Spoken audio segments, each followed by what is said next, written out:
now, Dracovin, Lord and Emperor of the Dracovin Empire, and welcome.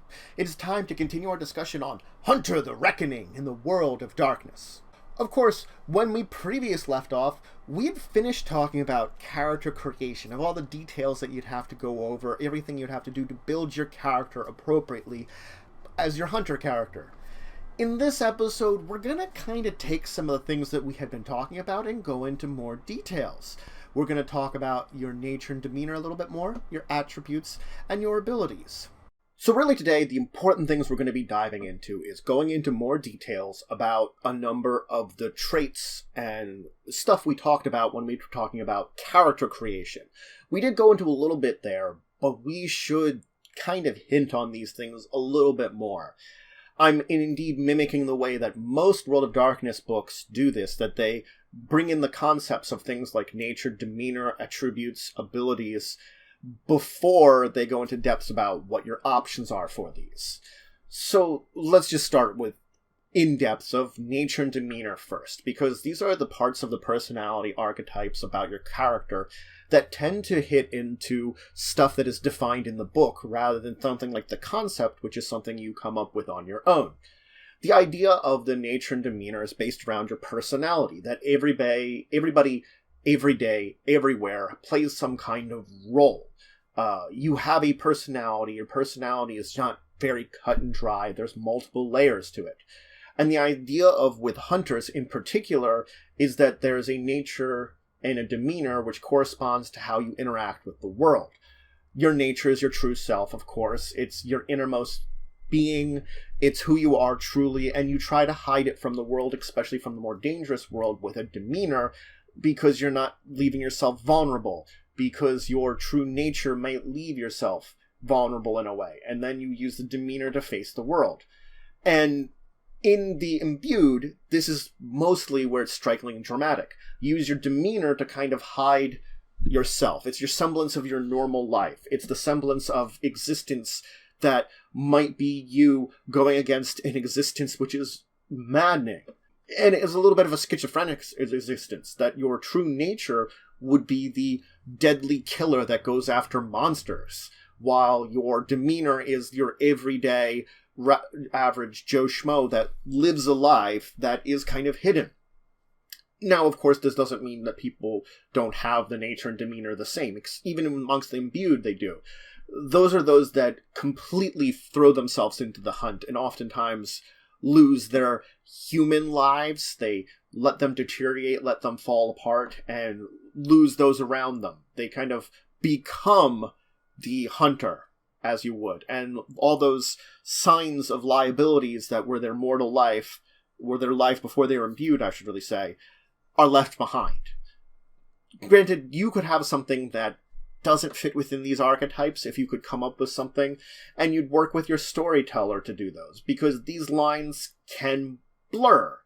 There are agents of darkness and agents that would work against you as a hunter all around you, and you can never really let your guard down. So even if you have that demeanor of a regular person, you can't show weakness. And again, this is getting into a lot of philosophical, psychological things that it is. But there is mechanics to this too, which we do have to bring up because it's important. Every archetype that is listed within the book that you can look at, that you can use for either your nature or your demeanor, has a nature component to it, which tells you once you fulfill that nature component, if it is your nature, that's the important note here, if you choose that archetype for your nature and you fulfill that, you can regain willpower with your storyteller's permission. You have to allow it. A good example that I will use here is, of course, with the architect. It's when you regain willpower whenever you do something which you know people will remember you. That's pretty open-ended. But it's a way of allowing you to focus yourself into this architect mindset that is your true nature. When you're living up to your true nature, regaining willpower. Now, there's a sense of personality that you do have, but it's not everything that makes you tick. You're not rigid. You're not completely set on this. You should build your character as you think is reasonably emotional, reasonably built. You could come up with your own archetypes if you think they would fit better than one of these. You'd work with your storyteller to develop it, because every character is their own individual, and customizing it make you more well-rounded. And the basic archetypes that are really good for you to be a beginner, or if you're just quickly making a character, are listed within the book. You go to them, reference them, and learn them. Now, the other two things I was going to talk about today are attributes and abilities. But before I dive into talking a little bit more about them, I should talk about specialties. Because attributes and abilities are the two traits that you have which have the possibility of having something called a specialty. It's a subcategory of these two types of traits. And again, those are the two types that can have specialties only. Those are the only points where they apply. A specialty exists when you have a trait where you have a 4 or higher in it. At that point in time, you choose a 1 or 2 word label that's your specialty under that. A good example would be if you've got a medicine that's 4 or 5, maybe you have hematology as a specialty. You're better with the work with blood when it comes to medicine. The specialty should describe the trait that's connected to. Now, all traits, attributes, and abilities do give examples of specialties related to them. It will be up to you if one of them fits or coming up with something else on your own, working with your storyteller. The advantage of having a specialty is when you make a die roll that involves an activity in which you're specialized. Effectively, you ask your storyteller, hey, I've got this specialty. Does this apply to this dice roll? And they say yes. It means that when you roll a 10, you are allowed to re-roll those 10s. Let me explain in detail. I make my die roll, I count my successes. Any 10s I rolled, I can take those dice and roll them again with a chance of getting extra successes. Any botches, any ones that I get on these re-roll dice, don't apply. So, I've already had a success with them, I can't get any worse, I can't get rid of any successes. Any successes I roll on these dice, great. If I roll 10s again, I get to re-roll those again, and keep re-rolling them until I run out of 10s. So you can get some very ridiculous successes with this by getting more successes than you theoretically could have gotten possible with the number of dice you had, because it's your specialty and you're just really good at it. It gives you this possibility of having overwhelming success at your specialty. That if I rolled 5 dice, got a 10, hey, I got that success, I rolled it again, another 10, rolled it again, another 10, rolled it again, got a 7, great. Or I rolled it again and got a 1, no skin off my teeth, it doesn't count as a 1. That's the beauty of specialties. They're great to have. Make sure you put them in 4 or 5s. Attributes. Yeah, we have to talk about them some more. Now, 2 is average human. That's a great way of saying it. 1 is poor, 3 is above average. These are the common numbers that most humans have. There are a few that are born with 4s or 5s in an attribute, and those are like people that break Olympic records or come up with world-shattering technologies or world-saving, developments against a disease. The attributes break down then into 3 categories, which I was talking about before when it came to character creation. Physical, of course, is your body. There's strength, which is exactly what it sounds like. It's your physical strength that your character will have. The higher the number, the more stuff you can lift, the more you can kind of deadlift and control. It relates to hand-to-hand combat and things like that. Lifting, smashing, wrestling. Dexterity, of course, is your ability to have fine movements and movements of your body. It's speed, balance, agility. And again, it's how fluid and dynamic you are. And stamina, of course, is how much you can resist pain, fatigue, illness, and of course, damage. How much you can drink to get before you get drunk also. But that's an entire thing of how much your standing within the hunting society and having to fight monsters will get you that you start to drink. Some may fall to that, and some others, no. But when it comes to soaking damage, stamina is the most important. Then, of course, we have the social 3. Social might be important for enlisting those that could help fight the enemies without perhaps knowing about them, to even talk the prey or enemies into situations where they'd be more vulnerable, or even find out some big secrets that might be important to fight against the evils, the monsters of the world. It's basically winning friends, influencing others. Charisma is, of course, your ability to win over others, to get them to trust you, and this is not through trickery or deceit. That's manipulation, which we'll talk about in a second. This is the straightforward means, where you're talking to people point and point, face to face, and you're using your words to try to win someone over. But that does lead us into manipulation, which is the fine art of basically getting up to have others do what you want, whether or not it's in their interest to do it. You're manipulating them into doing stuff. Makes a lot of sense. That's oftentimes related to things like trickery. Appearance is the last one out of the social ones, and it, again, similar to strength, is exactly how it sounds. How good you look. How much that if someone looks at you, they're going to get a first impression that's good or negative based upon your looks. It's a very shallow what appearance relates to people, because it is that first impression that I look at someone and I'm attracted to them. Or you're using your looks to manipulate someone, or you're using their looks to convince someone to do something. The last three on attributes is mentals. Your mind, your gray stuff, your thoughts.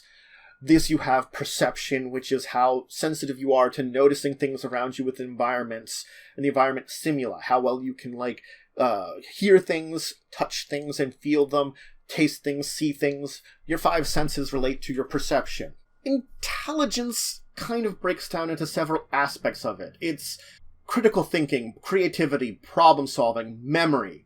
You can see there's a lot to your intelligence when it comes to what your character will do. And yes, this isn't really getting into more of the common sense part of it. It's really splitting it up into the dry, how smart you are and how related to that kind of thing. But common sense relates to the last one, wits. Wits tends to be how quickly you are to adapt to changes in problem solving. It's the seat of your pants, on the fly kind of thought. It's common sense that you might have. And you can use wits to do things like resist panic and even dire circumstances. So attributes tend to be these natural potentials your character has. And when we talk about abilities, these are how you're putting all those natural potentials you have to use. How you're focusing your potentials into different areas that you can use. You know, maybe you're very nimble with your dexterity, but that might help you when you're trying to maneuver a car through a number of obstacles at very high speeds. That's the thing that you kind of break it down even more. Now, there are 36 abilities that are in 3 separate categories: talent, skills, and knowledges. These are the only abilities you can have. These are the common ones. Having an uncommon ability can exist, and there are often a lot of books and materials in World of Darkness which list alternate abilities. Again, talent, skills, and knowledges. But it'll be up to your storyteller whether it will be appropriate to your character to bring them in, or even appropriate to your story to use these, or just use the standard 36 that are here. That's what we're not getting into. But you use the abilities to paint a picture of you, what you've learned throughout your life, what kind of abilities you have. You know, if you're a gangster on a street, you're not going to have a lot of business acumen, most likely, unless maybe that's the side of you that's running the gang that you're a part of. You'll probably have street lies at least, but you can see that putting yourself into these positions and explaining why they make sense for you to have these abilities, well, makes sense. You develop it more. Now, talents are what your character has a knack for. That's the easiest way to describe it. It's regardless of training or instruction, you just have a little bit of expertise in these kind of abilities. Now, you can develop it more with training, but effectively, this is what you kind of were a little good at without training to begin with. Now, instinctively, people have a little bit of training with all the talents. So if you attempt a talent that you don't actually have a dot in, you don't suffer additional penalties. You basically aren't necessarily good at it. You don't necessarily have a true knack for it, but everybody has a little bit of it. Now, skills are equal parts a little bit of that training and a little bit of that instinct. You kind of have to have experience, practice, instruction in order to get to a skill to the point where it's actually usable. If you don't have a dot in one of these and you attempt to roll something with it, you're at +1 difficulty. These require you to have at least had some kind of training in before you can actually do it, i.e. have an actual dot into. Knowledges, on the other hand, are purely the mind's domain and are basically paired with your mental attributes. Formal schooling is the main way that you pick up a lot of knowledges, but getting some raw experience are some ways of getting them too. There are some general knowledges that are connected to some of these knowledges, or general information that you can roll without actually having a dot in it. Though, because that's kind of the general stuff, when you get into specific aspects of this, it's not going to be something known by the public, and you can't make this knowledge roll unless you have given points in it. Like, if you don't have points in medicine, you can't perform surgery. You don't know about it. Though there might be some common medical things that most people would know about that would be related to medicine, so you could roll it. So it's very circumstantial when you can just roll a knowledge, and sometimes you just can't. But that's it for today. So, we did dive a little more in depth about some of the things that we had talked about previously with character creation. Rather than referencing how we're going to be using them for building our character, what our numbers are going to be, we kind of went into detail about what these things mean for our characters, how important they are to building our characters, and what shapes them. This includes what it means for our natures and demeanors a little bit more, and towards your concept of your character's personality and actions. Of course, we did mention specialties, which applied both to attributes and abilities, because it's important to develop a good specialty for anything that you have 4s or 5s in. It may mean a lot in a long term of how well you're going to be at it. And of course, then we did dive into the attributes, your natural stats, and the abilities, the things you learn. Of course, in the next episode, we're going to continue talking about some of these things. We got backgrounds and more to talk about. But regardless, then, I hope you're having a great day and the rest of your day goes really well. Remember to like, share, and subscribe, and of course, comment. All great ways to show support for the channel. You can also show support by checking out the links down below. Those include great things, such as my Discord, a great place to chat with me, find out what's going on. My Twitch, which you can always check out some of the live stream stuff, like Vampire and D&D streams, and of course the Patreon, where you can show some extra support for here. And if you want to see some more edited content where I could get an editor and put more stuff out, that would be a great way for me to be able to do that. I can only put out so many videos a week, and if you want more, helping me get an editor, that'd be a great way of doing it. But anyway, hope the rest of the day goes well, hope the rest of the week goes well, and until the next time, I bid you farewell.